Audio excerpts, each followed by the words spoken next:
What if I told you there's undeniable proof of what happens after we die? And what if that proof was deliberately hidden from you? This interview was banned for a reason because it reveals secrets about the afterlife that change everything. For years they've told us death is the end, that what lies beyond is unknowable. But what if that's not true? What if there's evidence, real tangible proof that life doesn't end when the body fails? Today we're breaking open a forbidden conversation. One they didn't want you to hear, and by the end you'll see the world and your place in it differently. The hidden interview. There are moments in history when a truth is spoken so plainly, so fearlessly, that it threatens to unravel the very fabric of what men believe. This was one such moment. A man seasoned by years of silent observation sat before a small gathering of earnest seekers. The room was dim, the air thick with anticipation. He had not come to speculate. He had come to testify. What he revealed that evening was not theory. It was not philosophy. It was a record, a meticulous account of dialogues with those who had passed beyond the veil of what we call death. He spoke softly, but each word carried the weight of a hammer upon an anvil. "They are not gone," he said. "They are nearer than you think." The interviewers leaned forward, their pens hovering above paper. They had expected vague musings, the usual platitudes about energy and the great unknown. Instead, he laid before them names, dates, phrases known only to the departed and those they left behind, a mother's private nickname for her son, the location of a lost wedding ring, the final unspoken apology of a father taken too soon. Each detail was verified, each one struck like lightning, and then silence. The transcript of that meeting was to be published in a journal of repute. The printers were set, the proofs were reviewed. Then, with explanation, the project was halted. The editor, a man of staunch rationality, refused to speak of it. Those who had been present found themselves strangely reluctant to repeat what they had heard. It was as if a shadow had passed over their memories, urging them to forget. But why? Consider the implications. If the dead can speak, if they can see, if they remember, then what becomes of our fear? What becomes of the authority of those who profit from that fear? A man who knows he is eternal cannot be controlled by threats of extinction. He cannot be rushed into mindless toil by the ticking of some arbitrary clock. He becomes in every sense free. This was the danger of that interview. It was not merely a conversation. It was a key, and there are always those who would rather keep the door locked. Yet here is what you must understand. The suppression of truth is never permanent. It may be buried. Yes, it may be mocked, distorted, or wrapped in layers of falsehood, but truth has a nature of its own.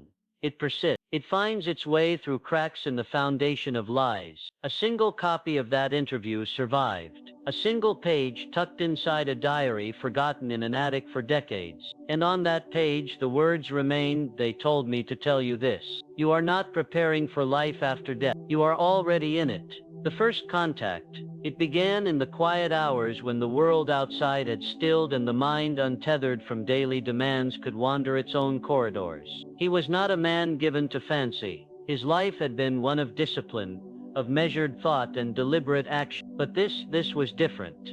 At first it was scarcely noticeable. A sense of presence, as though someone had entered the room without sound. Then a whisper, not in his ear but in his mind. A voice, clear yet distant, like a radio signal cutting through static. He dismissed it. Fatigue, perhaps. An overactive imagination. But the voice returned, and this time it spoke a name. Not just any name. His name, the name of his brother, dead these 10 years. A name he had not spoken aloud since the funeral. The rational mind rebels at such moments. It searches for explanations, for some scrap of reason to cling to. He did the same. Coincidence, memory playing tricks. Yet the voice persisted, and then came the message, 3 words, simple, undeniable: tell her forgiven. His brother had left behind a wife. Their parting had been bitter, words exchanged that could never be taken back. The widow, now remarried, lived in another state. They had not spoken in years. What could it mean? Was this some strange trick of his own guilt? He wrote it down. He sealed it in an envelope and mailed it to her. With no return address, no explanation, just those 3 words. 2 weeks later, a letter arrived. Her handwriting was shaky, the ink blotted in places where tears had fallen. "How could you know?" she wrote. "Last Tuesday I dreamed of him. He stood at the foot of my bed and said those exact words. I've told no one. No one alive knows what passed between us. How could you know? This was the first contact. The first irrefutable proof that what we call the end is merely a transition. From that night forward, the whispers grew clearer. They came not as vague impressions, but as conversations. The departed spoke of their regrets, their joys, their unfinished business. They described landscapes beyond our own, realms of light, of learning, of reunion. They spoke of a law that governs all existence. Thought is the builder, and nothing is ever lost. He tested them. He asked for signs, specific, impossible things. A rare flower on his windowsill the next morning. A sudden gust of wind at the mention of a name. Each time the answer came. Each time the veil grew thinner. And then came the final test. He asked the question only one person in the world could answer. The response was immediate. It was precise. It was in a language neither he nor the medium present could understand. Later they would discover it was a dialect spoken only in a remote village, the childhood home of the departed. This was no longer theory, it was evidence. And evidence, no matter how fiercely denied, has a way of changing everything. The law of eternal energy. There exists in this universe a principle so fundamental, so unshakable, that to deny it would be to deny the very nature of existence itself. It is the law that governs all things, seen and unseen. The great minds of antiquity knew it. The mystics whispered of it. And now, through careful observation and irrefutable evidence, we stand once more upon its threshold. Energy does not die. It cannot die. It may change form. It may shift its vibration, but it never ceases to be. Consider for a moment the flame of a candle. When it is extinguished, where does the flame go? The untrained eye sees only darkness, but the student of truth knows better. The flame has not vanished. It is merely transformed. Its heat lingers in the air. Its light, though no longer visible to our eyes, has not been destroyed. It has become something else. And so it is with man. The body may fail. The heart may cease its rhythm. But the essence, the true self, does not dissolve into nothingness. It moves, it ascends, it continues. This is not mere speculation. It is demonstrable fact. The man who first brought this truth to light did so, not through blind faith, but through relentless inquiry. He studied the accounts of those who had glimpsed beyond the veil, those who had returned from the brink of death with stories of light, of voices, of loved ones waiting. He examined the records of mediums who spoke in tongues unknown to them, repeating phrases known only to the departed. He documented cases where the dying in their final moments called out to parents and spouses long since gone, not as shadows or memories, but as living presences, reaching back. And then came the most startling revelation of all. Thought itself is energy. Every idea, every emotion, every whispered prayer is a vibration sent out into the infinite. The mind is not confined to the brain. It is a force as real as electricity, as tangible as magnetism. And just as a radio may tune into unseen frequencies, so too may the disciplined mind attune itself to voices beyond our ordinary perception. This is why the dead are not silent. This is why they speak, not as echoes, but as intelligences, as conscious beings who have merely stepped into another room. The proof lies in the messages they leave behind. A mother gone 20 years describing the birth of a grandchild she never met in life. A soldier fallen in battle, recounting the exact words spoken at his graveside. These are not accidents, they are transmissions, clear and deliberate, sent across the divide by those who have discovered that death is no more a barrier to communication than distance is to the wireless telegraph. Yet the world resists this truth. Why? Because to accept it would require a revolution in thought. If energy is eternal, then so too is responsibility. Every thought, every deed carries forward. There is no true oblivion. There is only consequence and continuation. The bridge between worlds, between the realm we know and the one that lies just beyond our sight, there exists a bridge. It is not made of stone or steel, but of something far more enduring, the substance of consciousness itself. Some have crossed it in moments of deep meditation. Others have stumbled upon it in dreams so vivid they defy explanation. But there are those who have learned to walk it at will, to send and receive messages as plainly as one might send a letter through the post. The method is not mystical. It is as precise as any science, though it has been suppressed, mocked, and buried beneath the weight of skepticism. The key lies in vibration, in attuning the mind to frequencies beyond the ordinary. Just as a tuning fork will answer to its matching pitch, so too does the soul respond to those who seek it with pure intent.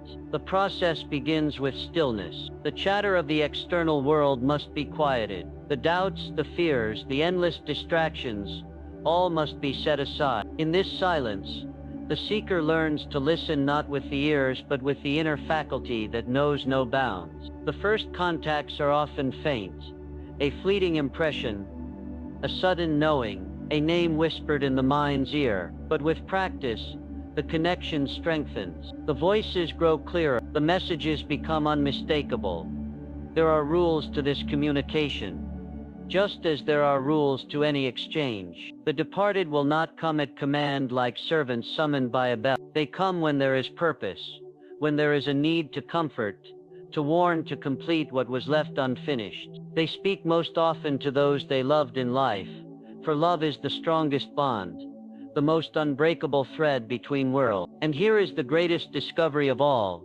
The bridge is not one way. We may speak to them as surely as they speak to us. The method is simple, though it requires discipline. In the quiet hours when the world is hushed, fix your mind upon the one you wish to reach. Hold their image clearly. Sit to them not as memory but as living presence. Then listen not with impatience, not with doubt, but with the certainty that the message will come. It may arrive as a sudden thought, as a warmth in the heart, as a sign in the outer world, a bird at the window, a familiar scent where none should be. These are not coincidences, they are answers.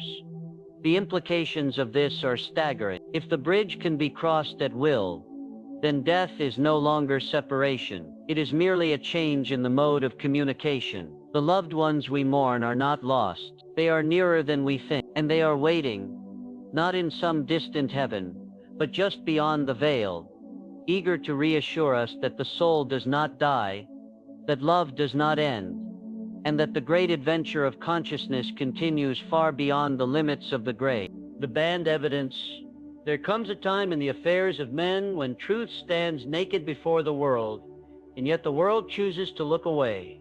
Such was the fate of the evidence gathered by one who dared to prove what the soul has always known, that life does not end when the body fails. The documentation was meticulous. Letters, signed in handwriting unmistakably belonging to those who had long since departed. Transcripts of conversations held with minds no longer bound by flesh. Predictions, sealed and witnessed before their fulfillment, which came to pass with such precision that coincidence could not explain them away. The first attempts to share these findings were met with polite interest, then uneasy silence. Editors who had eagerly published lesser works suddenly found reasons to delay. Printers discovered mechanical errors that required the plates to be destroyed. Men of science who claimed to seek truth wherever it might lead refused even to examine the document. It was as though an invisible hand moved against the revelation, ensuring it would never reach the light of public scrutiny. Consider the implications of what was being suppressed. Here was proof, not theory, not philosophy, but verifiable proof. That consciousness survives bodily death, that personality persists, that communication between the so-called dead and the living is not only possible, but demonstrable under controlled conditions. What might such knowledge do to the foundations of society, to the institutions built upon the fear of death as finality, to the power structures that rely on that fear to maintain their hold? The evidence took many forms. There were the signed statements from reputable witnesses, doctors, lawyers, scholars, all testifying to phenomena they could not explain by ordinary. There were the sealed envelopes containing messages from departed individuals, opened only after their contents had been verified by third parties. Most compelling were the cross correspondences, pieces of information given through different mediums in different parts of the world, each meaningless alone, but forming a complete and verifiable message when put together. Yet for all its weight, the evidence was buried, not through open refutation, but through that most effective of censorships, the conspiracy of indifference. To ignore truth is to kill it more surely than to attack it outright.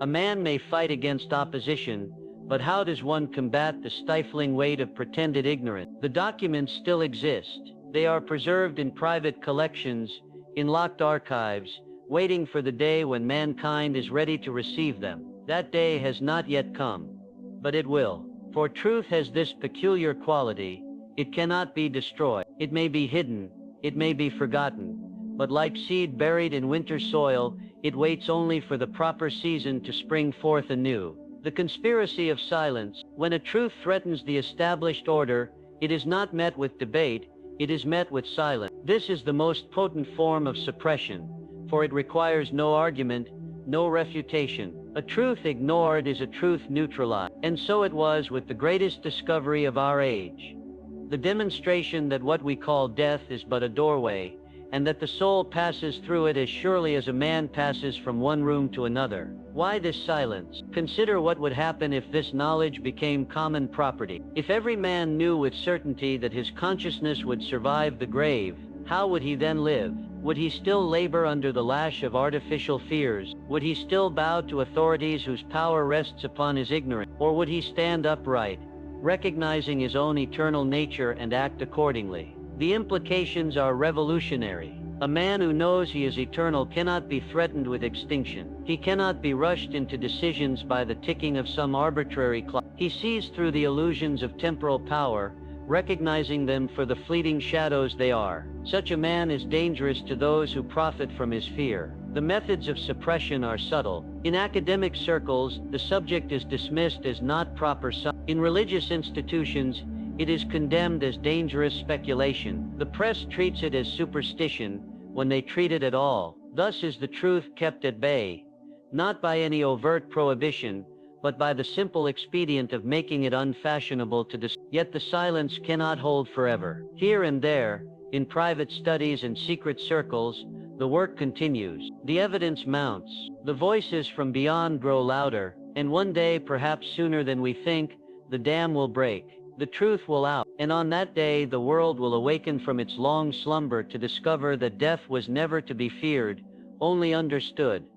The conspiracy of silence is powerful, but it contains within itself the seeds of its own destruction. For the more vigorously truth is suppressed, the more certain becomes its eventual triumph. Nature abhors a vacuum, and in the vacuum created by enforced ignorance, the pressure of truth builds until it can no longer be contained. That pressure is building now. The cracks are beginning to show, and when the final breakthrough comes, it will sweep away the last remnants of the fear that has enslaved mankind since time began. The conspiracy of silence will be broken, not by argument, not by force, but by the irresistible power of truth itself. The messages from beyond, the voices came not as echoes from some distant shore, but as clear as any living man's speech to one who had learned to listen. They spoke not of mysteries beyond comprehension, but of truths so simple they cut through the confusion of mortal existence like a knife through fog. Their messages carried weight beyond mere words, for these were communications from those who had passed beyond the veil and returned with knowledge of what truly matters. Time and again the same themes emerged from these otherworldly dialogues. Purpose, they emphasized, is not something to be discovered in some distant future, but recognized in each present moment. The departed spoke of earthly existence as a schoolroom where lessons are presented daily, where every encounter, every challenge serves the soul's growth. They revealed how often these lessons go unlearned, how frequently souls must return to the same classrooms life after life, until the wisdom is finally grasped. Love, they testified, is the very fabric of existence beyond the physical realm. Not the sentimental love of storybooks, but a living force that binds all creation together. They showed how what we call death cannot sever these bonds, how relationships continue and evolve beyond the grave. Many brought specific messages to loved ones still in body, forgiveness sought, gratitude expressed, guidance offered. These were not vague platitudes, but precise communications, that often contained information unknown to the medium or recipient. Perhaps most startling were their warnings about the squandering of earthly time. They spoke of how trivial pursuits drained the life force, how needless worries shrink the soul's vision, how most men live as though this physical existence were all there is. You are eternal beings, they reminded, yet you live as prisoners of the moment. Those who truly heard this message found their priorities rearranged overnight. The pursuit of wealth, for wealth's sake, lost its luster, petty grievances dissolved. The authentic business of soul growth came to the forefront. The transformation in those who received and accepted these communications was often dramatic. Cases were documented of terminal patients losing all fear of death. Grieving parents found comfort not in abstract notions of an afterlife, but in specific communications from departed children. Businessmen abandoned cutthroat practices when warned by departed mentors of the spiritual consequences. Scientists opened their minds to dimensions of reality their training had never acknowledged. These messages carried an urgency that transcended individual comfort. The communicators spoke repeatedly of a critical juncture in human evolution, of choices being made collectively that would determine the trajectory of civilizations to come. They warned of the seductive dangers of materialism, not as preachers might, but as experienced travelers returning from a land where such pursuits are seen in their true perspective, as childish toys that distract from the real work of existence. Yet for all their gravity, these communications carried an undercurrent of profound optimism. The departed insisted that no soul is ever lost, that all eventually awaken to their true nature. They compared earthly life to a dream from which everyone must eventually awaken, and urged those still in body to begin that awakening now. Live with eternity in mind, was their constant refrain. Conduct your affairs as an immortal being would, and watch how your world transforms. The final experiment, the culmination of this extraordinary research, came in the form of an experiment so simple, so elegant in its design, that its results could admit no rational doubt. The method was this: a series of specific communications would be received from departed entities and recorded in sealed documents. These would be locked away with strict instructions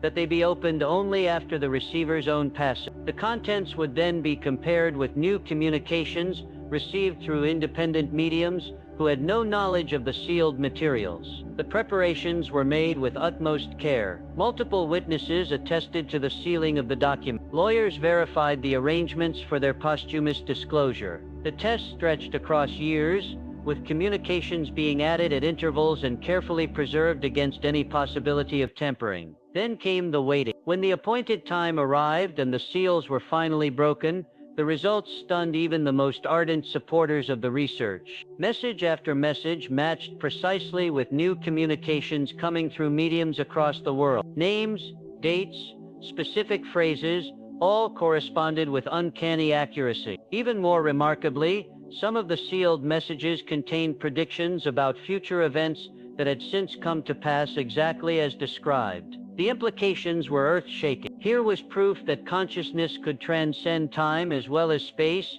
that information could be transmitted from the other side with perfect accuracy years in advance. The experiment demonstrated beyond reasonable doubt that the communications were not products of the living mind's imagination, but authentic transmissions from surviving intelligences. Skeptics searched desperately for alternative explanations. They proposed fraud, coincidence, cryptomnesia, anything but accepting the plain evidence before them. But the documentation was too thorough, the witnesses too reputable, the results too consistent across multiple independent replications of the experiment. The truth stood firm against all challenges. What emerged most clearly from this final proof was the continuity of personality beyond death.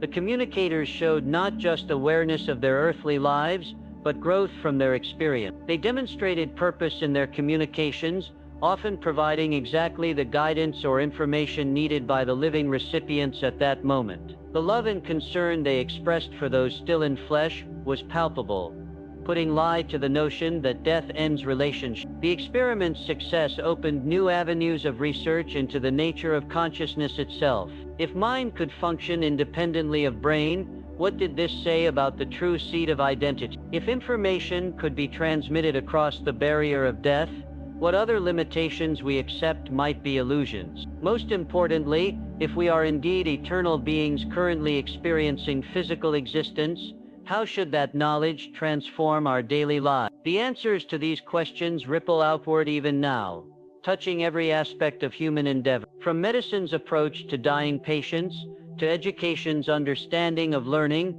to religion's conception of salvation, all are being reshaped by the undeniable evidence that death is not an end, but a transition. The final experiment proved what the wise have always suspected: we are far more and far more enduring than our physical forms suggest. What this means for you: consider for a moment the weight of this revelation, that life does not end when the body fails, that consciousness continues its journey beyond what we call death. If this is true, and the evidence suggests it is, then every choice you make today carries consequences far beyond this earthly existence. The way you live, the thoughts you entertain, the relationships you nurture, none of it is temporary. All of it echoes into eternity. Most people live as though this physical world is all there is. They chase money, power, and fleeting pleasures, believing these things will bring lasting satisfaction. But the voices from beyond tell a different story. They speak of a reality where only what you've built within your soul, your wisdom, your love, your growth, carries forward. The rest is left behind like discarded clothing. This is not some distant religious teaching. It is direct communication from those who have crossed over and returned with urgent messages for the living. Think of your life now as preparation for an even greater existence. Every challenge you face is not random suffering, but a lesson tailored for your soul's evolution. Every person you meet is there for a reason: to teach you, to test you, or to be taught by you. The departed have made this clear. There are no accidents, only opportunities disguised as ordinary moments. When you begin to see your life this way, everything changes. Petty grievances lose their power. Fear dissolves. A deeper sense of purpose emerges. The greatest tragedy, according to those who have passed beyond, is not death but wasted time. They see from their perspective how many souls fritter away their incarnations on meaningless pursuits, while their true work goes neglected. You have eternity before you, they say, but this particular opportunity, this life with its unique conditions for growth, will never come again in exactly this way. What are you doing with yours? Are you letting days slip by in distraction? Or are you consciously shaping your character, your understanding, your capacity to love? This knowledge should not lead to withdrawal from the world, but to more engaged living. The carpenter who understands his work is building something eternal, takes greater care with each stroke of his plane. The parent who knows these relationships transcend death loves more patiently. The leader who recognizes all souls as immortal treats even the lowest laborer with dignity. This is the great secret the departed wish to impart. Live with eternity in mind, and your earthly existence becomes richer, not poorer. They warn us especially about the modern obsession with material accumulation. From their perspective, we look like children fighting over toys we'll have to leave behind when called home. This doesn't mean abandoning worldly responsibilities, but approaching them with the awareness that how you conduct business matters more than what you accumulate. How you treat people matters more than what they can do for you. What you become matters more than what you acquire. The choice before you now is stark. Continue sleepwalking through life as though this is all there is, or awaken to your eternal nature and begin living accordingly. The evidence is there for those with eyes to see. The messages keep coming for those willing to listen. The question isn't whether life continues. The question is what kind of eternal being you choose to become, starting today. The secret they took to the grave. There has always been a concerted effort to keep this knowledge from the mass. In ancient times, the mystery schools guarded these truths behind layers of initiation. Later, organized religion replaced direct spiritual experience with dogma and ritual. Today, materialist science dismisses anything beyond physical measurement as superstition. The pattern is clear: someone doesn't want humanity to remember its true nature. Why? Because awakened men and women are difficult to control. A person who knows they're eternal doesn't fear death threats or respond to empty promises. They can't be bullied into conformity or tempted by hollow rewards. Throughout history, every oppressive system has relied on one fundamental lie, that this life is all there is, so you'd better obey, consume, and conform while you can. The revelation of eternal consciousness shatters that illusion completely. The suppression hasn't been perfect. Glimmers of the truth have always surfaced. The philosophers of ancient Greece spoke of the soul's immortality. The mystery traditions of Egypt preserved techniques for conscious dying. Medieval alchemists hid spiritual truths in chemical metaphors. But each time the knowledge became too accessible, the reaction was swift.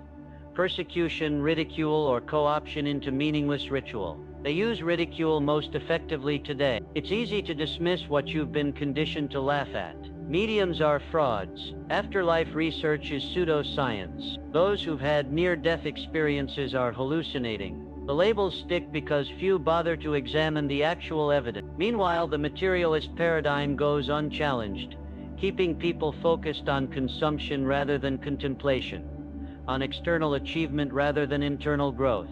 But here's the secret they couldn't entirely erase. You don't need anyone's permission to seek the truth. The bridge between worlds wasn't destroyed, it was just hidden in plain sight.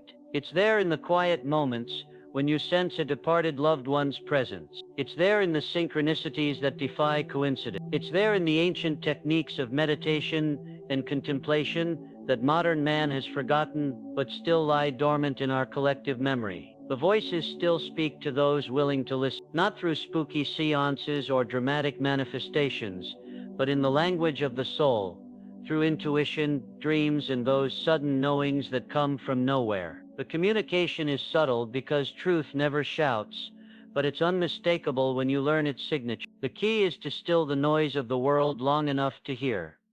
What they're trying to tell us is simple. You're more than flesh and bone. You always have been. The grave is no more an ending than birth was a beginning. This knowledge was buried not because it's false, but because it's too powerful. Now it's resurfacing because humanity is ready to take responsibility for its eternal nature, ready to live accordingly. The choice to seek or ignore this truth has always been yours. They couldn't take that away. The evidence waits, the bridge stands, the voices continue calling. All that remains is for you to take the first step across.